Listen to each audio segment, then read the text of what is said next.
Hey everybody, this is Tasha with Whiskey, Wine, and Writing. I'm going to be doing a vlog today on beta readers versus critique partners.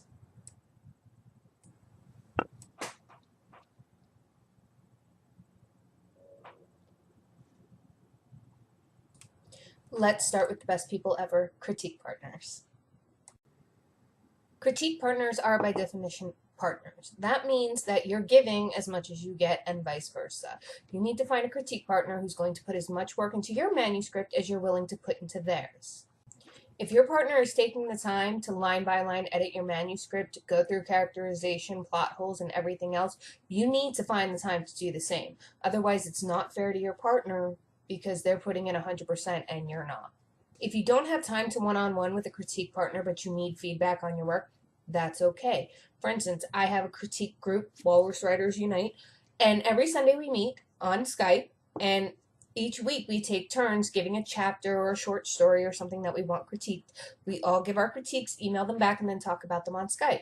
So you can do something like that as opposed to having to line by line somebody's manuscript day in and day out if you don't have the time to do that. Here's the main thing with the critique partner. Once you find one, you both need to establish what you're looking for out of the partnership.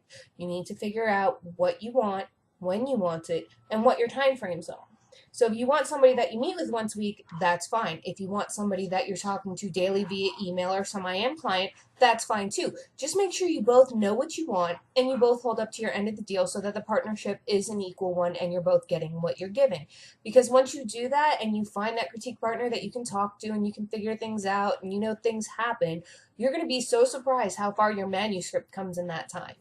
One thing to note about your critique partner or partners is that they are not your editors. They're not there to fix every misspelling, every misplaced comma. Of course, they're supposed to catch those if there are any, but really you should try to send over your work when it's ready to be seen by somebody else. That means you've already had at least one round of edits yourself. Now, that doesn't always happen. Like, for instance, my critique group, sometimes we go as we put a chapter out there, but we're like, don't worry about the misspellings and stuff like that. We'll get that when we go through the edit. We're looking more for a voice or a plot hole or anything like that, or a characterization within the scene. So if you're doing something like that, it's fine, but don't send your work over expecting somebody else to correct every spelling mistake, every misplaced modifier, and everything like that. Try, if you're looking for something like that, when you send it to your CP, try to make sure that it is the best it can be. Honesty is the most important part of a critique partner relationship. You need to be honest with your critique partner, and your critique partner needs to be honest with you.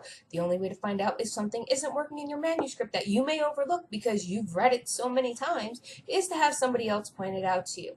Now, these are, of course, opinions. What works for one doesn't necessarily work for another, but it's something you should always be willing to consider when somebody tells you that something seems wonky or it's not right, and you kind of look at it again with fresh eyes and you talk about it with your critique partner so you can figure out what is or isn't working. So make sure you don't snap at your critique partners when they tell you something is wrong. Be honest with each other and realize that most days your close friends in real life, like you met from school or whatever, these personal relationships aren't going to be as honest about what's not working in your manuscript as a critique partner that you've built a relationship with. So just make sure that you respect your critique partner and your critique partner respects you and you both give what you're wanting to get out of it. Let's move on to beta readers. Yes, beta readers are your first book reviewers. These are just not live reviews. These are private reviews you will get from non-biased readers willing to read your book before you put it out in the world. Beta readers differ from critique partners because beta readers generally don't expect anything in return. Oftentimes, these aren't necessarily other writers. These can just be bookworms who like to read books before they're put out. So they'll give you their honest opinion and let you know what they think is working and what isn't working. One great thing about a beta reader is by this point your critique partner may have become just as close to your manuscript as you already were, meaning they might not see everything either. This is also why it's good to have multiple critique partners. However, that being said, these people who are your critique partners have probably been with you through most of this process of making this book and writing first drafts, second drafts, third drafts. Well, now you're passing it on to somebody who has never seen it, meaning they get to read it from beginning to end as a whole. This means they get to see the full picture without having to break it down bit by bit. They might get a clearer picture of what needs to be changed, or if something like if there's a plot hole that was missed because you and your critique partner go bit by bit.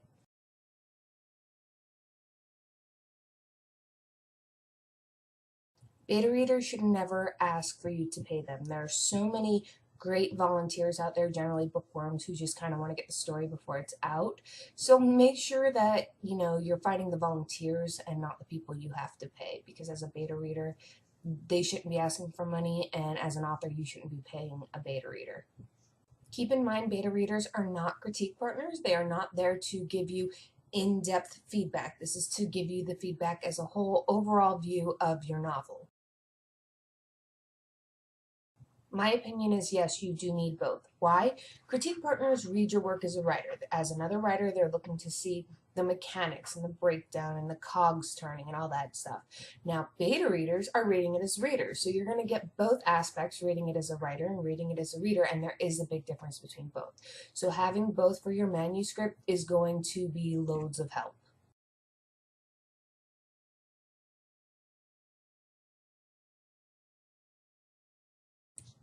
Hopefully, I've clarified a little bit between critique partners and beta readers. However, if you still have questions, feel free to go to whiskywinewriting.com and leave a message on this blog post, and we'll be happy to answer any questions you may have and help you out as best we can. As always, we hope you have a most wildly creative day. Get to writing, keep achieving your dream. Make sure you follow our blog, whiskywinewriting.com, or follow us on Twitter at WWWriting. You can also follow me personally at Rollerton Writes or at Nikki Roberti. We always enjoy your follows and your questions and interacting with you guys. So have a great day, and we'll talk to you soon.